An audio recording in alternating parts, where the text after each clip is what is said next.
बुशरा बीबी ने इद्दत केस में Islamabad high court में सजा मुअत्तली की दरखास्त दायर कर दी है। मजीद जानते हैं डॉन न्यूज़ के नुमाइंदे उमर बर्नी से। उमर, दरखास्त में क्या मौक़िफ़ इख्तियार किया गया है? जी बिल्कुल, बुशरा बीबी ने इस्लामाबाद हाई कोर्ट में सजा मुअत्तली की दरख्वास्त दायर कर दी है। बुशरा बीबी ने बैरिस्टर सलमान सफदर के जरिए ये दरख्वास्त दायर की है। दरख्वास्त में इस्तदा की गई है कि बुशरा बीबी की सजा मुअत्तल करके उनको जमानत पर रिहाई फराहम की जाए।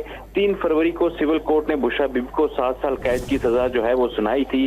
दरख्वास्त में कहा गया है कि इस्तगासा ने तजाद से भरपूर कमजोर शवाहिद अदालत में पेश किए।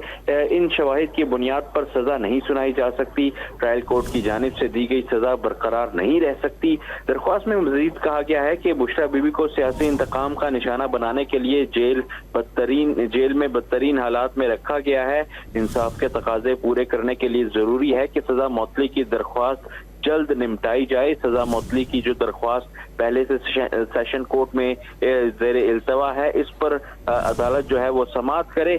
सजा मुअत्तली की दरख्वास्त को सुनकर इस पर जल्द फैसला किया जाए। जी बहुत शुक्रिया उमर बर्नी अपडेट करने के लिए।